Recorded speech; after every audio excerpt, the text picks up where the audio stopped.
if you're at a point where you're confident in building things, that's enough for employers to hire you, because they're not just hiring for your skills, they're hiring for your teachability. Are you teachable? Are you inquisitive? Do you want to learn? That's enough for them to pick you up as a junior and then train you and then pay you to code, basically. Welcome to another episode of the I Love Monday podcast. Today we have a digital nomad and the co-founder of Pivot to Tech, Shuib Musa. Welcome to the show. Assalamu alaikum, bro. Thank you for having me. No, you're welcome. It's been a long time coming. Yeah, it is. Yeah. We talked about, how long has it been? A few weeks ago now? I think so. A few months. Yeah. No, a few weeks. Yeah, it's been a bit. So what is Pivot to Tech? So it's a tech bootcamp aimed at people who want to change their careers. We've got 2 courses. The big one is how to be a software engineer or web developer, basically. So we started with that. Then we changed it to have two courses. The second one is how to be a freelancer, do digital marketing, low code, web development, because not everyone wants to do, 9 to 5 as an engineer or, a web developer. People want to keep their jobs if they've got kids, family, whatnot, and they probably want to, make some money on the side. And that's kind of how I started the whole tech world. I started with freelancing. My first gig actually was back when I was a radiographer. It was a free job. It wasn't like, it was just for practice. And it was a radiographer who was mentoring me. She wanted a website for her photography business. I was like, hey, I'm learning. Why don't I do your website for you? And then that's kind of how it started. Okay. You mentioned you were a radiographer. How did you transition from there to tech? So it started around I think my 3rd year, my dissertation. When I was in my dissertation, I was in the library. I remember I was watching a YouTube video on this guy. His name's Christopher Freelancer. I don't know if you've seen him online. He travels, and so he was an accountant before, basically. And then in 3 months, he learned to code. This is back 2015, 2016. So it wasn't as difficult to find a job as a developer or even part-time, because there wasn't that many people doing it. I think after 2020, there was a massive rise in people trying to learn how to code, right? And then he was doing that. He was going to Bali and Thailand and all these other countries, living the digital nomad lifestyle. I was like, okay, this is really cool. Why don't I have a look into this more? And then after a whole, when you go on the YouTube rabbit holes and just watching video after video, I must have watched almost half his videos. And then I was like, okay, well, I'm in the middle of my dissertation. I can't procrastinate anymore. Let me finish this. Because I know I didn't want to do radiography. I didn't really like the way the career progression looks like.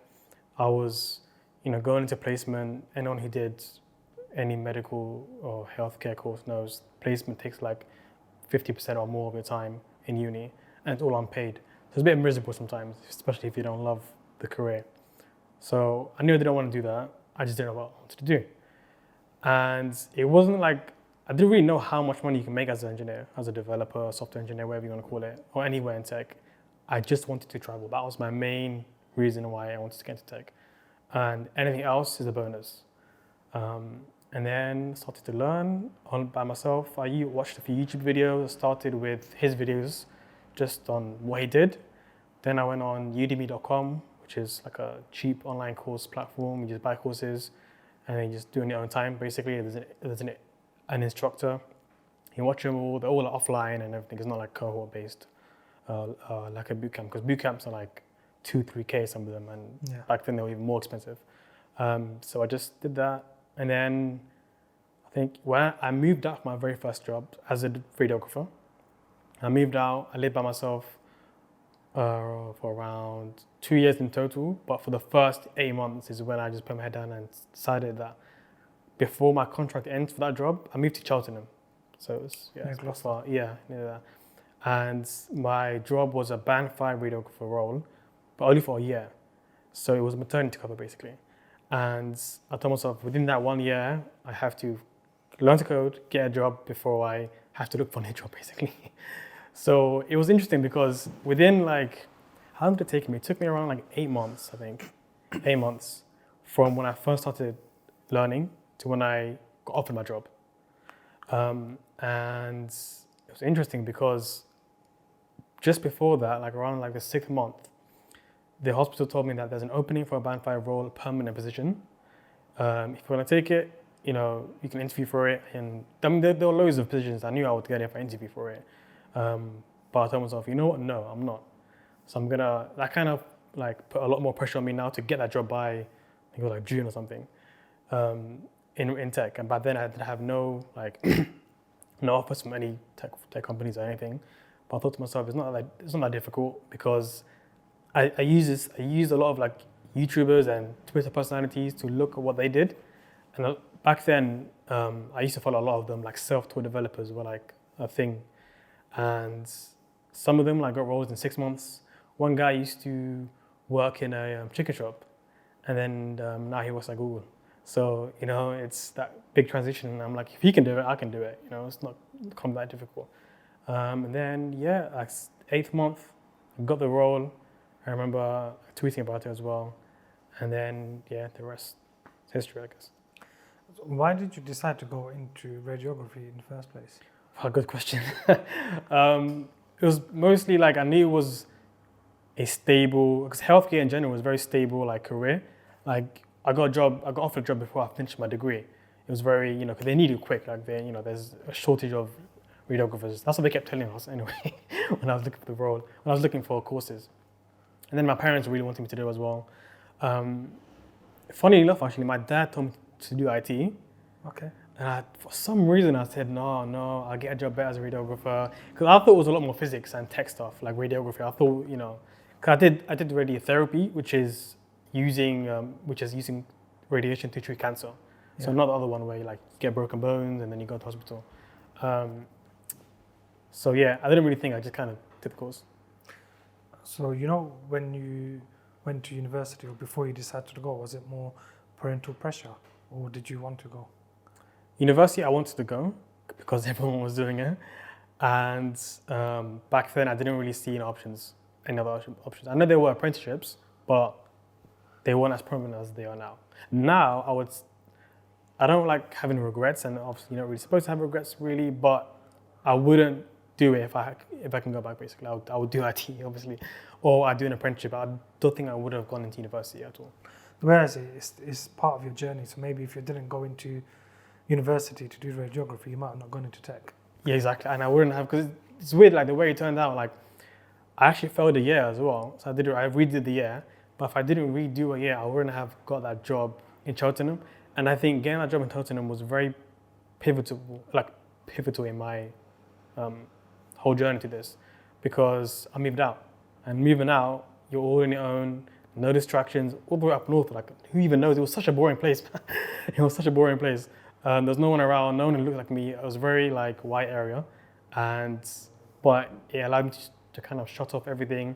I left my PS4 at home with my little brother, and it was a lot easier to learn, a lot easier to kind of get my stuff together. And you learn a lot by yourself when you're by yourself, when you live by yourself. So what kind of things did you learn? So a lot of organizations, so I can't rely on anyone but me. Like if I don't buy groceries, if I don't do this, if I don't clean this, do that, like there's no one else is gonna pick up for me. I have to do it myself. But also because you're alone a lot of the time, I lived with roommates, but it was not roommates, like housemates. But there was a house share, but it was 2 other guys, and we all had our own separate bathroom and bedroom and everything. So it was mostly just we only saw each other in the kitchen here and there. So I would meal prep. I had kind of a lot to think in terms of just reflecting just on life and where I'm going and everything.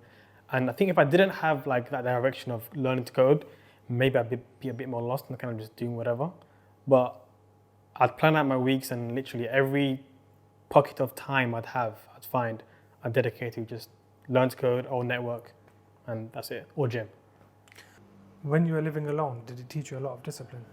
Yeah, so living alone teaches you a lot about yourself, which then translates to being disciplined, because the more you know about yourself, the more you realize, your flaws, what you're lazy with, what you're good at, what you're not good at, your communication style, because I had to talk to people a lot more in the hospital and make friends and network and all that.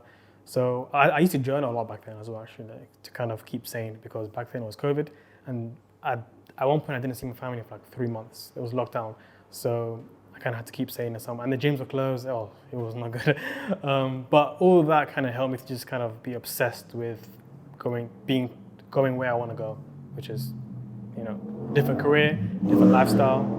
So How did you become obsessed? Because when you become obviously obsessed with something, you go after it, and you're chasing it, or you work towards a bigger goal.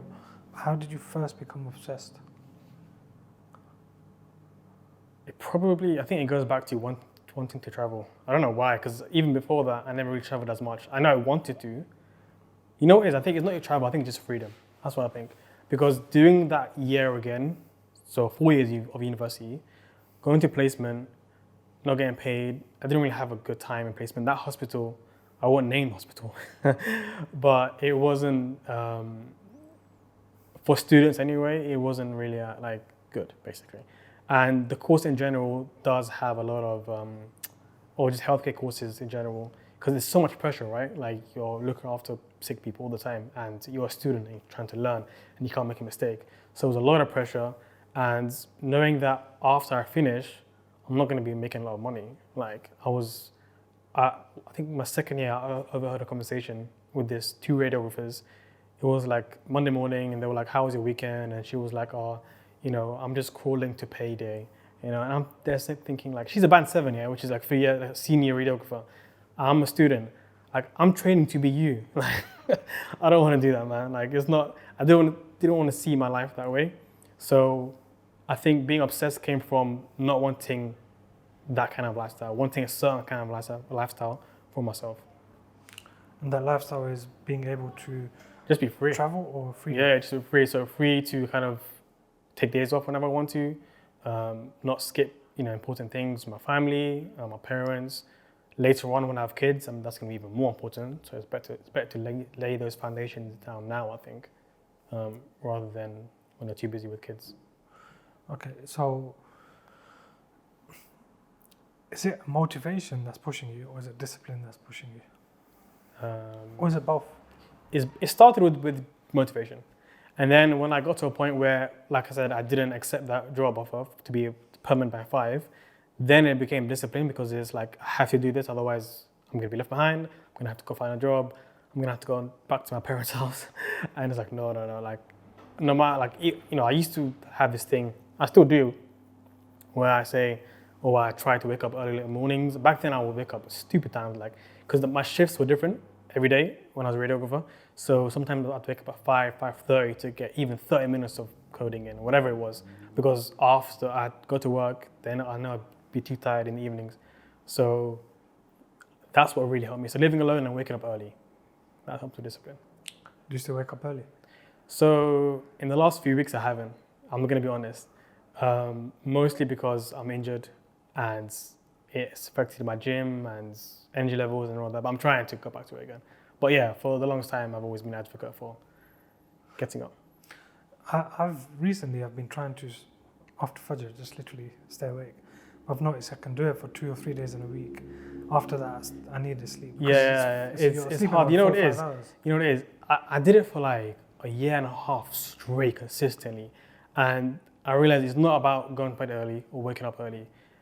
Your diet and your exercise, that matters, I think, more than anything else. Because if your energy levels are consistent, for example, I don't drink more than 1 coffee a day, I try not to anyway, and always before 2 o'clock. And back when I wasn't injured, I used to go gym a lot more, I was just energized. So going to sleep early wasn't an issue, waking up early wasn't an issue. And in the summer, it's easier because the sun rises like early, right? So you get to wake up and not being dark. Like in the winters, so hard in the winter to do it. Like waking up at 5 in the winter, like you'd have to be like 6:30 is, but I can't pick up early. I'm the opposite. I find it a lot easier in the winter. Really? How though? Like it's so dark, it's miserable, you want to go back to sleep. No, but I can find a routine a lot easier. So if I say, look, I need to be up by 5:36, I can wake up every day 5:36. Because the salah times are the same. Oh, that's true, yeah. You're not going back to bed after Fajr, yeah. Whereas now it's like, I wake up at 4 one day, but then you can wake up at 4 the next day, but then like today I was knackered, so I went to sleep. I didn't get up until 7:30. Yeah. I mean, that's how still early than me actually. But yeah, I think early mornings is prophetic as well, right? Sunnah, right? To wake up early. There's always blessings in sunnah, and it makes your day feel a lot longer. That's what I think. I think there's that, and I think in the morning, just naturally, you can get so much more done Yeah, because you're more energized in the morning. exactly. Then you have lunch. With whatever they put in the food these days, there's an afternoon slump. No, yeah. That's why. So when I was a radiographer, we used to tell our patients who were struggling with fatigue to eat little and often. I never do big lunches. I hate big lunches because you get tired. You have a slump, and then it's just not worth it. You feel like crap, especially if it's not healthy food.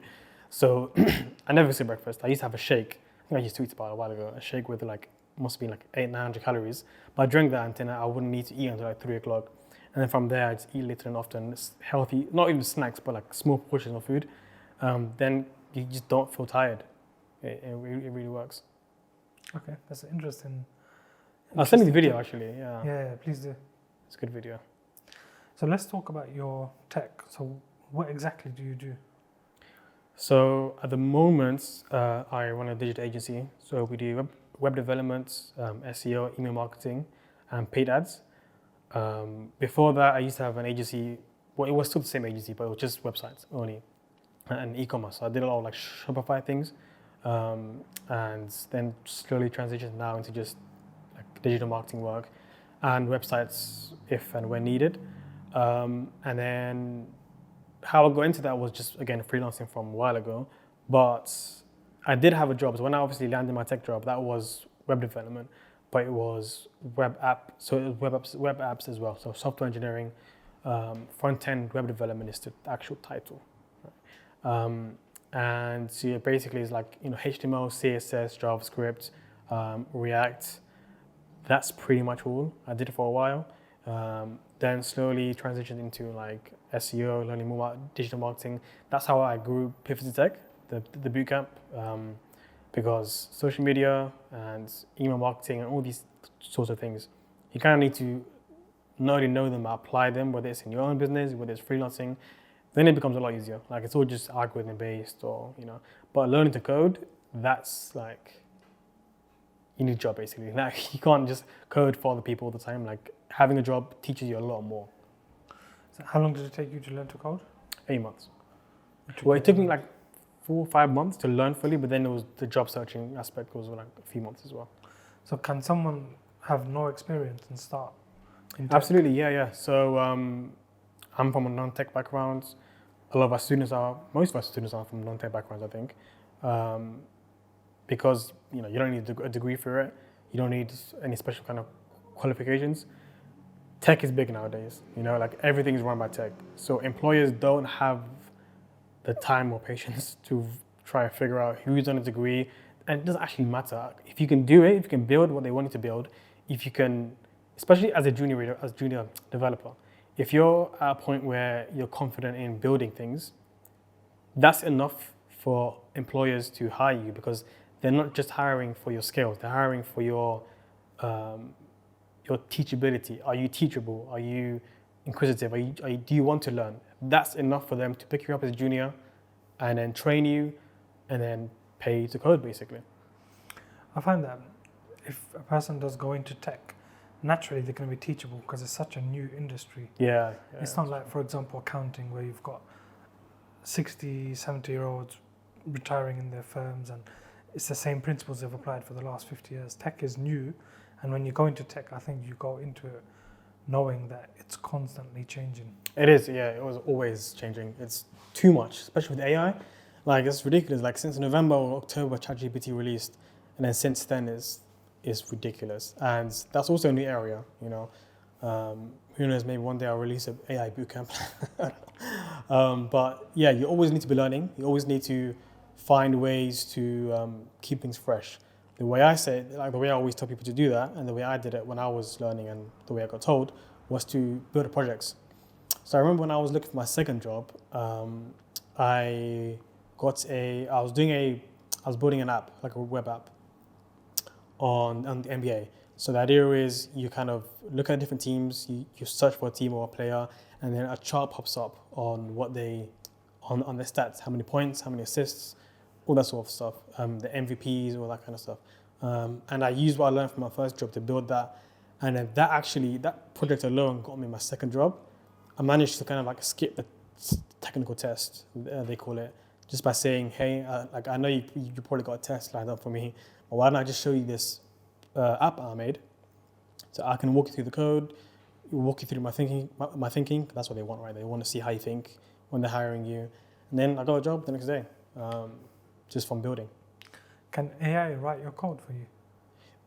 Yeah, but you need to prompt it. So you can tell it what to write. So people always think, what's the point of us anymore if AI is gonna? But you need to prompt the AI very specific things. It can build really simple things. It can build a really simple, like a to-do app. If I can say right now, give me the code to write a to-do app in JavaScript. It'll give you that code. It might not be all working, and if it is, you maybe want to make some changes. It'll give you that framework. So as developers, it kind of makes us, it kind of superpowers us.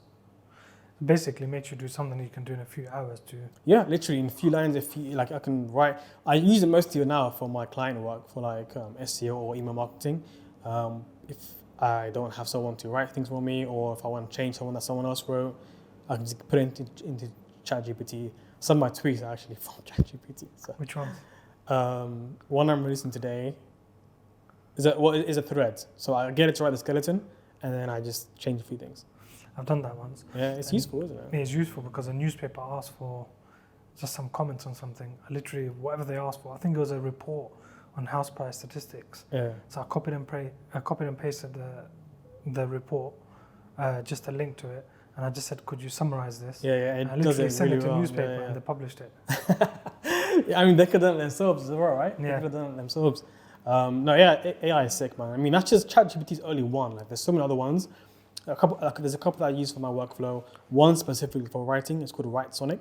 Okay. Really good. It uses the ChatGPT, OpenAI backend, or algorithm-ish for writers. For if you want to do blogs, copywriting for a website, newspapers, whatever. I think a lot of people don't realize. It was nice in the beginning when it first came out. People used to make jokes of it, made it write jokes and whatnot.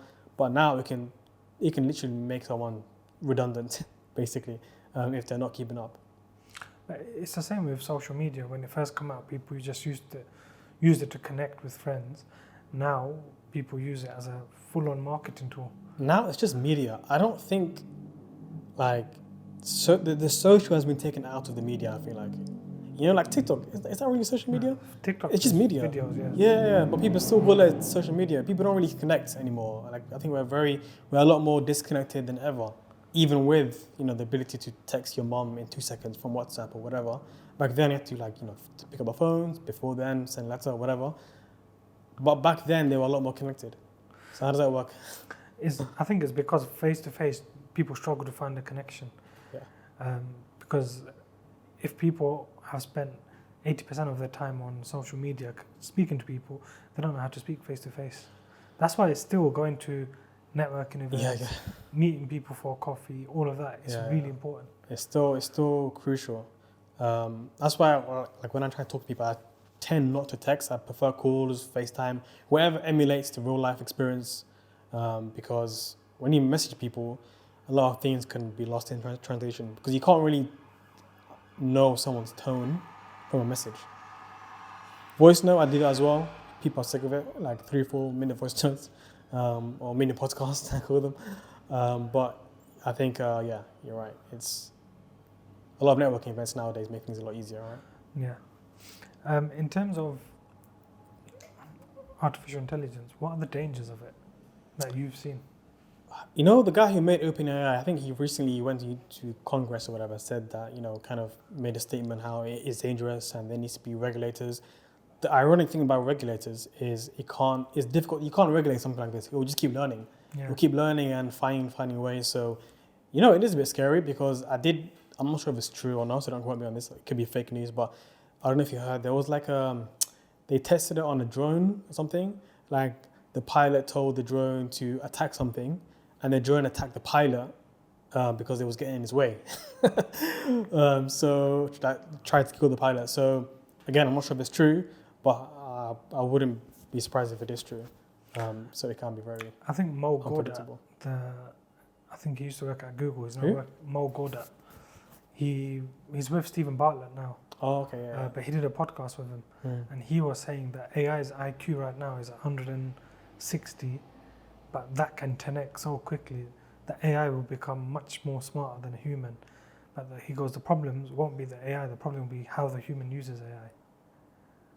That is true. Like with any technology, it is about human input. AI can't do anything unless you prompt it. Yeah. But the issue becomes when it's machine learning and when it teaches itself. I'm not really that knowledgeable in all of this, but I'm thinking like iRobot stuff, later on, especially when they actually make, there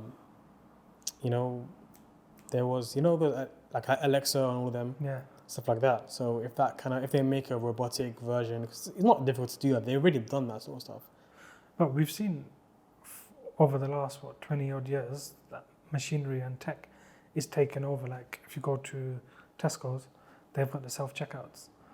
Yeah, That's been taken over for a long yeah, time. yeah. And now it's just become much more prominent, and it's taken over skilled people's jobs.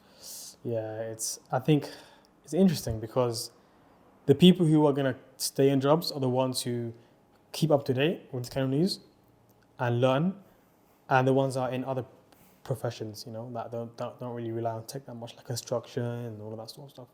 But even in property, we don't rely on tech as much because we're still a field industry. Yeah, it's all in person, right? Yeah. It's still in person, but it's for us, it's about using tech, using data, As using a tool, yeah. tech to analyze data to then propel us to another level. Oh, data's big, yeah. I think data's what helped me a lot with my business, both for my clients, for me, especially with things like SEO, email marketing. That's why I've niched onto that more because, it makes a lot more. I think that, like, for example, like, you can have a website, but not having traffic. So what's the point? I got really bored to making websites that I don't know how people are going to use, if it even makes them money, if it makes me money.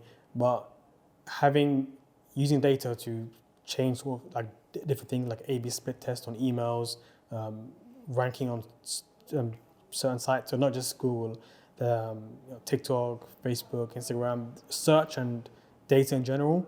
It's massive. They use it in anything. They use it in advertisements. They use it to show us certain ads that we might like.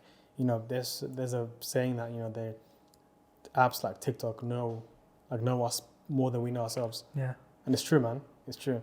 It's like they say that when you speak about something, all of a sudden it just comes on your phone. Yeah.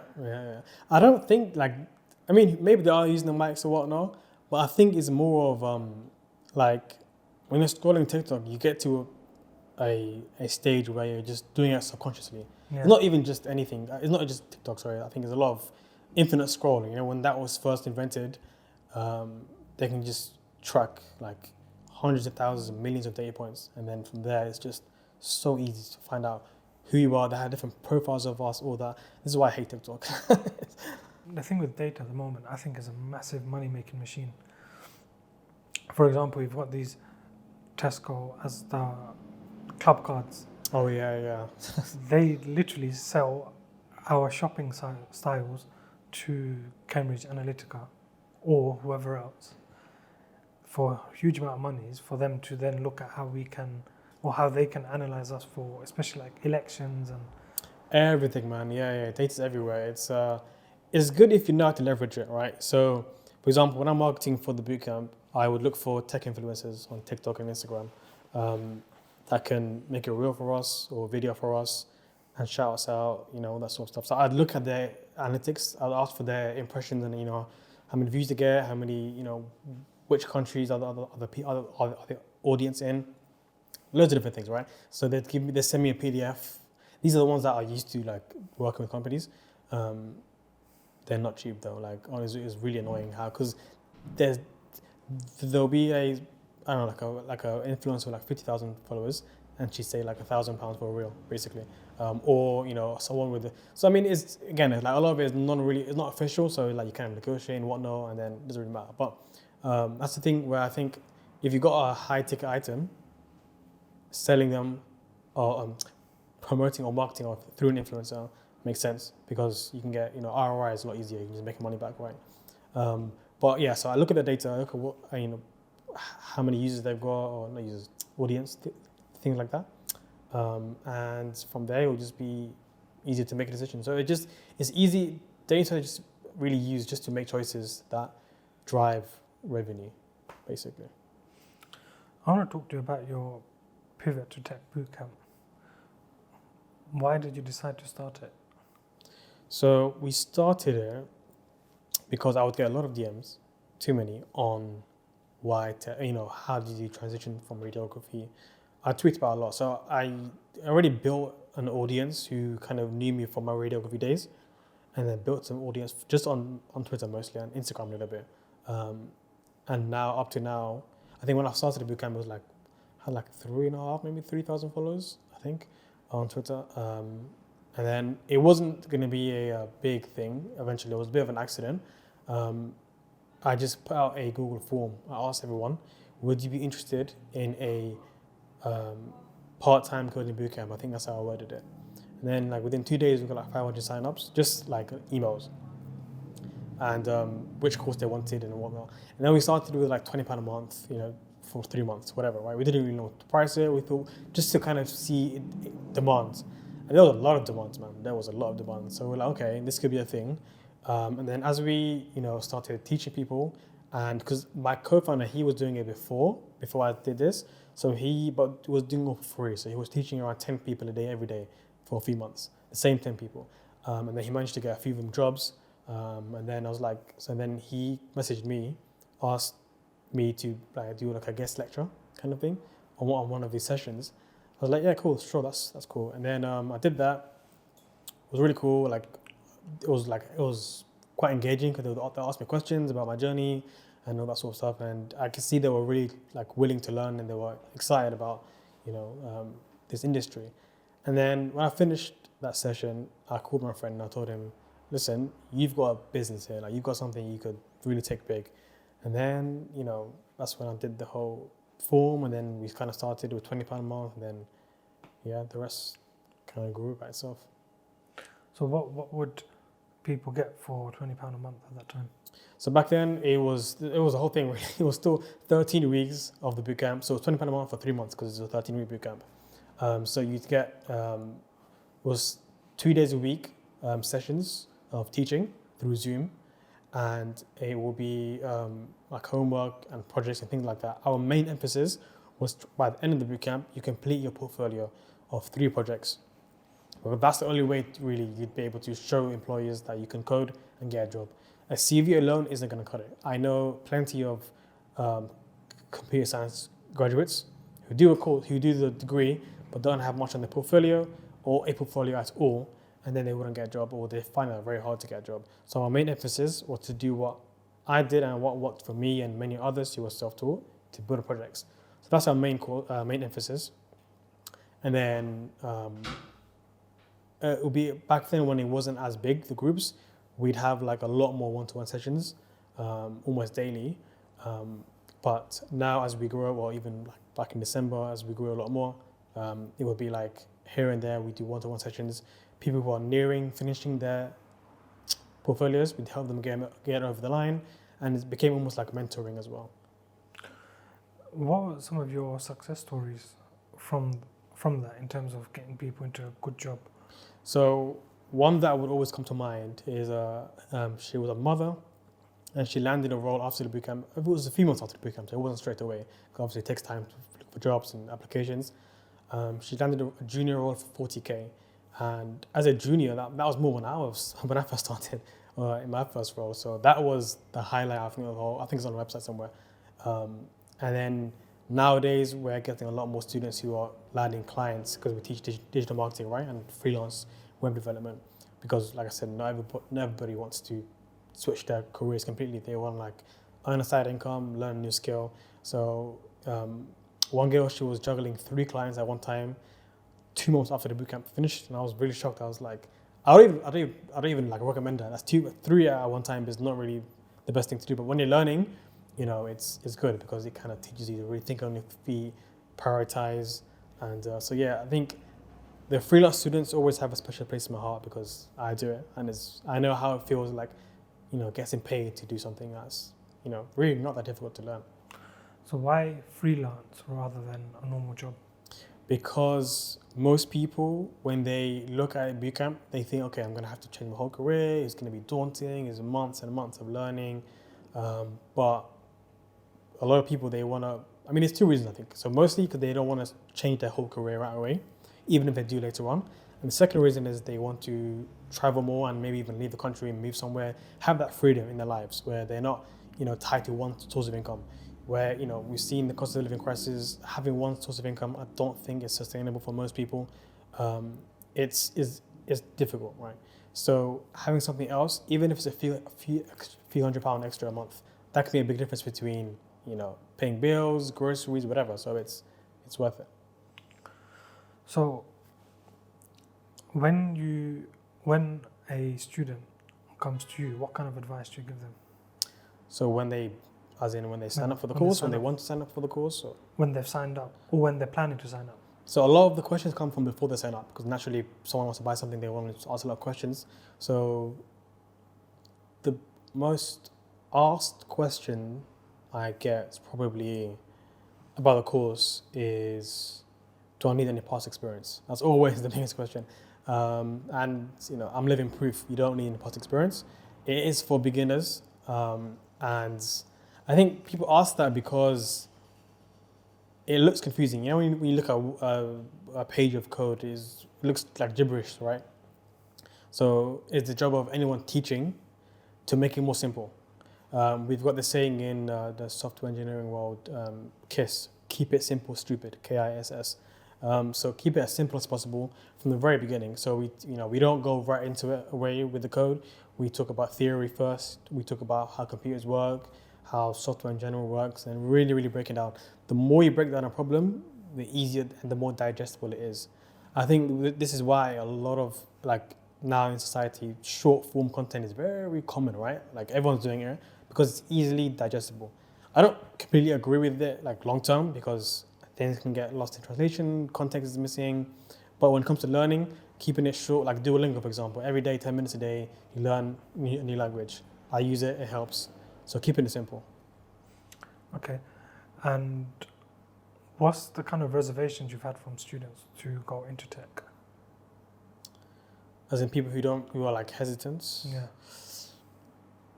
As in you must have had people who are push back and saying, it's not for me because of X, Y, Z. Yeah, so because it's a boot camp, a lot of it is time, and because they think, it takes too long to learn, or they don't have time to attend those 2 sessions. So it's 4 to 6 hours a week we do the sessions, but it's all recorded. So you can learn in your own time, you can buy the course, learn in your own time, or follow. Obviously, we do recommend you follow along on the sessions, but we do have drop-in sessions throughout the week. But in terms of people having reservations in getting into code in general, whether it's my course, another course, any other course, the industry, I think it's lack of knowledge and being overwhelmed by choices, because coding is just one aspect of tech, right? There's product management, there's cybersecurity, there's DevOps, business analysts. There's just a lot of people don't know about that. So it's kind of finding one place to learn everything, right? Or picking one thing and learning and kind of sticking through it. People, a lot of people, me included, when I first started, they thought, okay, let's learn this. Okay, this is boring, or this might not be hard, or let's learn this, or let's learn that, or, it becomes very, the lines become blurred because why are you trying to even do it in the first place? Are you trying to do it because you like it, or is it because of the money, or the benefits, or whatever? So finding your North Star, I think that makes it a lot easier for people to stick to. You always recommend for people to find their niche? Yeah, always. From the very beginning, find out what you want, and which is why I write blogs on the website on the difference between the two, or not just two, but the many different types of roles within tech, so they can find out more about it. I always tell people when I first started the bootcamp is my course is one of many. There's YouTube, there's Udemy, there's Skillshare, but I think the first thing anyone should do is what I used to do was watch these videos on YouTube, day in the life of a software engineer, because I wanted to know what they actually do day to day. Not just the title, not the money, not the lifestyle, what you actually do day to day, because your life is comprised of days and weeks, right? So what do you do day to day?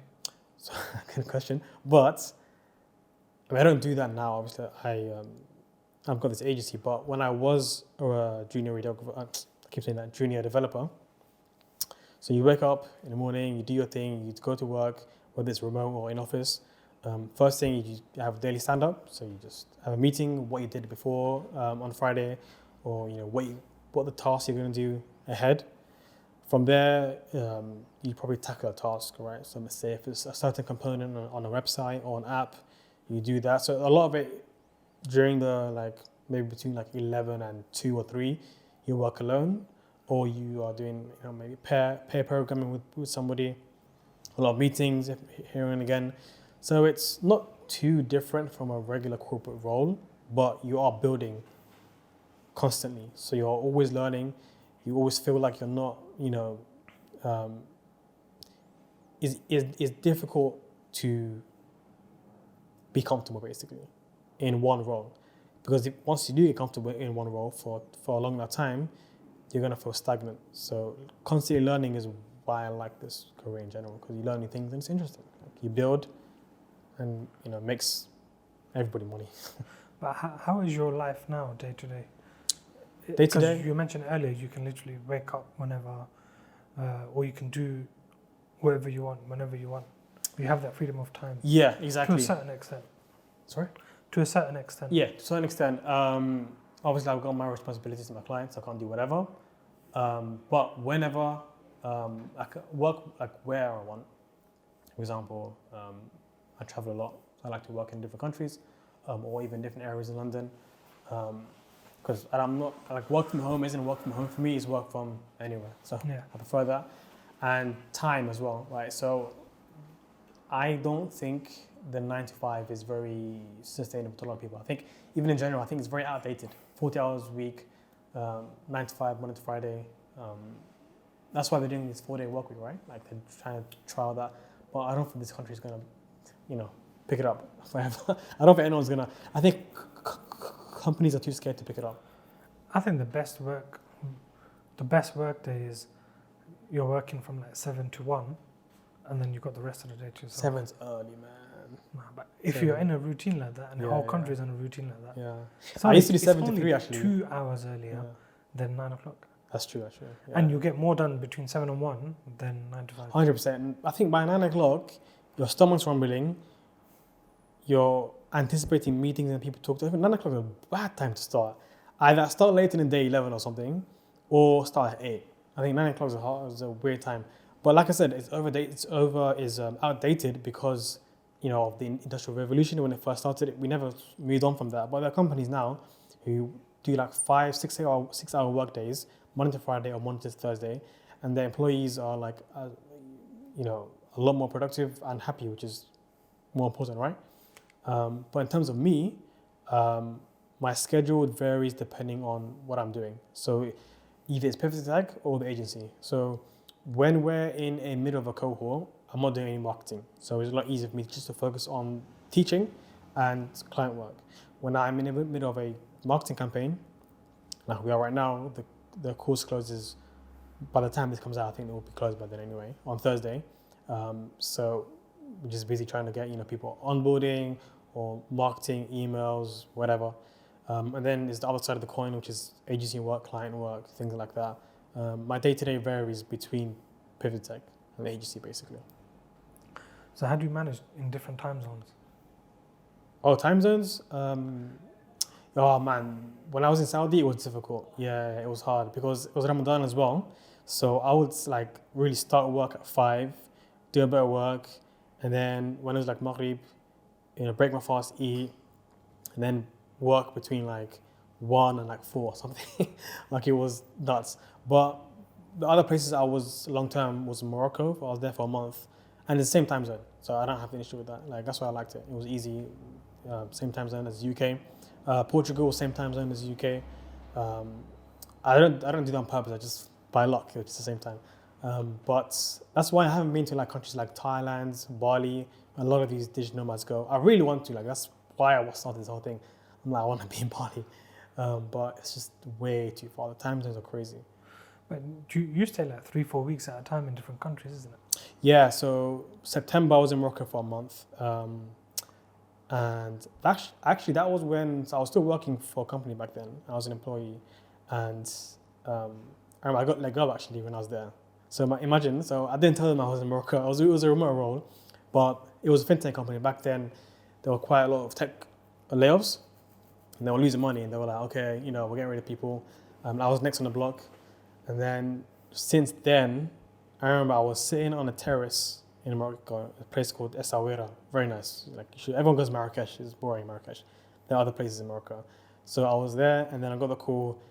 But when I got the call, I wasn't like upset or annoyed. I was actually happy. Like I was like, okay, because Pivot Tech, the bootcamp just started. Like it just started. It started to like come about, and it was it was working basically, and the agency thing was kind of taken off. So I kind of needed an excuse not to work Monday to Friday, right? But it was still very scary because okay, now what? Like, am I going to be broken 2 months time? Like, so it was a weird thing, but alhamdulillah, like it worked out. Since then, I never went back to a full-time job. So Morocco was one place. Then it was Portugal. I wasn't in Portugal for that long. My last place I was there, the last place I was there long term was Jeddah. I was Saudi. So and Umrah and just being in Saudi. Okay. You tweeted something, I think it was today, about productivity. Yeah, probably. How, along the lines of, instead of trying to figure out how to be productive, that makes you more unproductive. Yeah, I think that was last night. It was yeah. So productivity is. I think I used to tweet about it a lot more than I do nowadays. When I first started with that blog, I used to write about productivity, mindfulness. But productivity is weird because I'm reading this book. It's called 4,000 Weeks, right? And this guy that talks about you can be as productive as you want. We can have all these things that save us all this time, all this technology, but it still feels like time is running away from us. We still feel anxious. We still feel like we're not doing enough. We still feel empty just by trying to fit so much in, even though we have all these things to make us more time, like to free us up. So yeah, I think that was where that tweet came about, just from the book.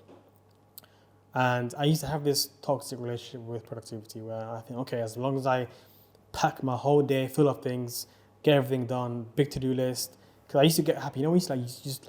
You tick off every task you do. You feel like you get a burst of dopamine or whatever. But it doesn't work that way. You just end up with a bigger list. So like, what's the point? So I got this idea from this other book. Make Time, it's called, by these two guys that used to work in big tech. And the idea was have 3 things in your to-do list, maximum. And they don't have to be work things. They could be life things as well. Life admin, family, religion, whatever. Keep it those 3 tasks. Since I started doing that, it's still difficult to keep it at 3 because like it's always tempting to add one more thing because you don't know how long something takes. Like, okay, I need to email this one person, let me add that to the list. Those things could be grouped up, bulk tasks. Like, for example, if you've got a bunch of calls or if you've got a bunch of meetings you got to do, try and bulk them all in one day. Then you can just tick them all off, done, rather than space it out throughout the week because things get crazy hectic. I was late today, right? So yeah. Listen to an audiobook called Indistractable, and it's about being more productive, but it's about not becoming distracted. Yeah, which is very difficult nowadays. And he says that to-do lists are the worst thing. He goes, rather than to-do list, time block. Time block, yeah. I do both. I do to-do lists because it's just something that I can just put down really quickly. But time blocking, I said this before, I think, about every Sunday, block out bits, like make your schedule for the whole week.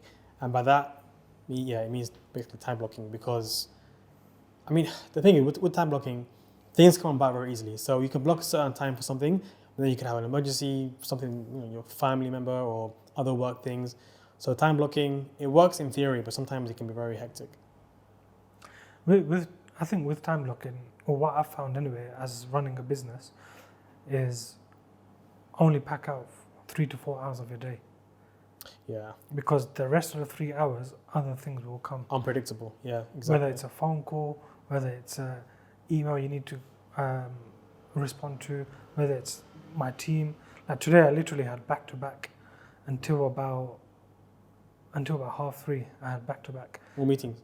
all meetings, Oh. and then as soon as that 3:30 finished, one by one, everyone just walked into my office. Yeah, because they know you're free. Yeah, that's the thing. I think time blocking also makes a lot of sense when you block to a certain those periods of time at the extreme hours of the day. So late in the evenings or early in the morning. Ideally early in the mornings, like we talked about, the mornings are better. Because then you know, okay, in those, like, let's say 7 to 9, or what's more reasonable, like 7 to half 8, because 9 you start work, right? 7 to half 8, you pack that, you block a time for one thing only. Once that's done, even if you haven't finished the task, just go and, because you need to get ready for work or other responsibilities. So yeah, it works. What's the book called? Indestructible. I'll check it out. What's your proudest moment so far? My proudest moment, probably not needing to go back to a job since leaving in September. That's what I can remember. There's probably other things I should think about. I want to ask you, how did your parents react when you said you're leaving your job at NHS? They didn't know. No. Oh, the NHS. Yeah, NHS. They knew, but they didn't think I was serious about it. Okay. So they were like, "No, Shuib, stay in healthcare. It's more secure. Don't leave. You won't get a job. You don't have a degree." They kept saying that. No degree, and that was funny because that fueled me more. I was like, "Okay, fine. You don't think I'm gonna do it? Watch, I'm gonna do it." And then when I did it, they're like, "Oh, we're so proud of you." Oh, that was funny though. And what about now funny. when you left your last role? Yeah, so that's what they didn't know about. I just acted like I had a job because I was still making money from the boot camp and from the agency, so they didn't really know. They didn't need to know. That's the way I like to put it. So I think they did. I found them. I told them. They found out in like December, January-ish, because I'm not logging into work every day. I'm doing whatever. So like, where are you going? What's this like? Have you not got a job now? So yeah, but it was good because I'd rather, for things like that, I'd rather like ask for forgiveness than ask for permission, Just in case you're not able to do it. Yeah, in case I get broke, I'm sorry, I have to look for a job now. Because with being an entrepreneur or being in business in general, it's really difficult a lot of it is like, you get anxious a lot because you don't know when, if you're going to make money next month, if things are going to work out, if you're going to completely crash and burn. But the way I like to see it is, I kind of calculate or imagine what could the worst case scenario be. And if I can handle the worst case scenario, I might as well do it, right? And the worst case scenario I thought of was be completely broke, go back to living with my parents. That's not too bad. I'm not going to be homeless. I'm not going to be dead on the street. I'll be fine, right? So if that's the worst case scenario, anything better than that is great. I can just continue. How often do you actually think about the worst case scenario? Not as much as I used to. So I used to think about it a lot when I was leaving the NHS. So I used to have major imposter syndrome when I first got my first tech job as a junior. I was like, what am I doing here, man? Like, I'm not, I haven't got a degree. I'm to myself. It was those times were tough, and especially being the most junior person on the team, learning everything on the fly. I was still learning on the weekends, so I can, because they were using a different language. I wasn't used to, like a different programming language. So it was a bit difficult to pick things up.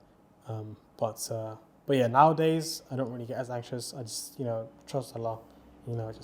If anything happens, I know there were lessons from it. I will know later in the future, maybe not now, but otherwise keep going. But do you feel stress or anxiety regularly? Not really, no. I only do when I'm working too much. That's why. So when I was just before September, when I had that job, when I got let go from that job, I was actually feeling quite anxious back then. I wasn't really sleeping that well because I was doing too much. I was 9 to 5 Monday to Friday with that job, and again I wasn't the most senior person. There were obviously all of our senior engineers, and because it was a startup, they were worried about if they would survive as a startup. So then there was a lot of pressure on me to make sure that we hit our targets, build when we said we'll build and all that sort of stuff. And also, starting the bootcamp, also, my responsibility to my clients. So that's, I was very, very anxious then. I felt a massive weight off my shoulders when I got let go. So how do you feel now in terms of like mental health, not in terms of like deep mental health, but more business related, like on a week to week or month to month? Yeah, alhamdulillah, yeah, not bad.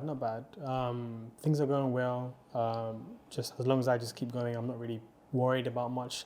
Like I always tell myself, like, if things happen with the business, either of the two businesses, I've built enough experience now, I can get a pretty decent job, I'm sure, I'm not really worried about that. So that's why, again, so I guess I do think about the worst case scenario.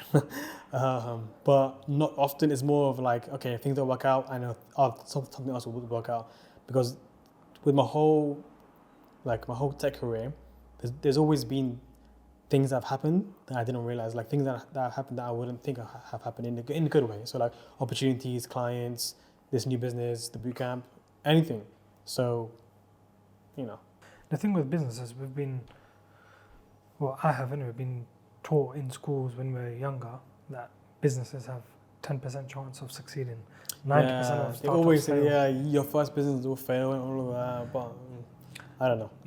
And I think there is a lot of times where businesses are living month to month, especially in the early stages before building up client base, cash flow, and everything. But at the same time, even when you get so big, even like the banks, for example, they crashed, and I don't think there's a level or such a high. You're never going to be safe. You're never going to be safe. And it's easy to crash and burn. And there was the people on this podcast have said their businesses have just all of a sudden, overnight, they've not looked after certain parts of the business and it's just crashed to the ground. And I know of other people. But I think for us as Muslims, we have a benefit, an advantage that we believe that our risk is written anyway. Exactly. So, and we believe in hope, and we believe in praying, and a lot of the things we believe in can resonate and make your faith stronger. So even if this month you're looking at next month's forecast and there's not enough money to pay the bills, something will happen. And I've seen that firsthand with me. I remember once, I think I've said this before, we had a 30 grand VAT bill to pay, and I didn't have money in the account. And I was thinking, how is that money going to come in the next few days? An invoice, which was meant to be paid monthly, got paid in a year. All in one go. All in one go. MashaAllah. And then from there, it comes from, exactly. It comes from anywhere. As long as you have that hope, you make consistent dua, tahajjud, and then, the night prayer never fails, it never misses, then you'll be fine. Because, I think sometimes we're too calculating in what we do.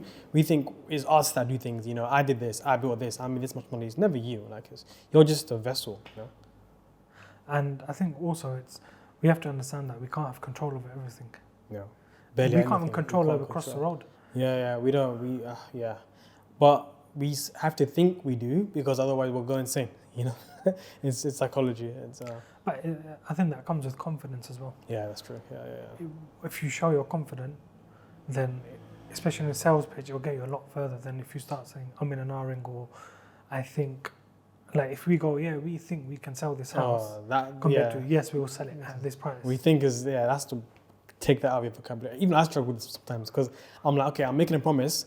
I don't like making false promises. So I'm making a promise, but in the back of my mind, I'm like, can I actually do that? I'm sure I can, but then the minute you say I think, you're screwed. Yeah. To be fair, they just think you don't have confidence. It's true, 100%. What's next for Shuib? What's next? I've said this a million times, but ideally, I want to leave the UK. Might not be permanent leave, but I want to be here like 3 months of the year, 4 months. That's it. The summer's nice. The summer in London, I'm not gonna lie, it's not too bad. Right? Some people hate it though. Like, how do you feel about summer in here? I'm a winter person. You're a winter person? I definitely get like I think it's called seasonal anxiety, depression, or something like that, where you're like, the lack of sun makes you sad. Because it's true, I get that a lot. I just don't. I feel much more happy when I see the sun. So that's probably why I'm more of a summer person. But yeah, so in the future, I don't have like a 5-10 year goal, mostly because of this bootcamp, because it started off as an accident. With the agency, I did have a goal, and I still do. I want to grow it, I want to scale it, but the bootcamp complicates things now. Mostly because with the course business, you have quite high margins naturally, so it makes sense to kind of go towards a business which is easier for your bottom line, basically, right? And also, I don't want to just do business just for the sake of doing business. I want to have an impact. The feeling of getting someone a job or a paying client for our students is completely unmatched. It feels better than landing a good client, because I knew how that feeling was like. I felt like that when I first got my job. So impact is huge. So the future, who knows where I'll take, where I'll go. Physically, I do want to leave this place and the UK in general. So physically, I know I want to go. But with the business and with my life, who knows, maybe get married, That's the most asked question on your... Yeah, man. Oh my days. Yeah, people have no shame, man. It's the same question over and over. You know what it is? I don't help them because I sometimes tweet about it, and I put that. You saw this, the tweet recently. That was an experiment, by the way. The tweet about why do you think Muslims struggle to get married? That was an experiment. So I put that on my Discord. I have a few friends just like trying, like, is it more of an accountability group? And I said, okay, I'm going to do this experiment, because I remember I talked about divorce like a while ago. And I said, why do you think divorce is so prominent in the Muslim society, blah, blah, blah. And I got a lot of engagement. So I said, let me do an experiment for Muslim Twitter. Let's see how quickly they eat it up, because they love talking about this kind of topic. Yeah. And then I put that, and then it's on like almost 100K views now on Twitter. And it's like, okay, well, it's working. It's not working as well as I hoped, because no one's going on the website or anything like that. But yeah, it was purely an experiment. So when I get married?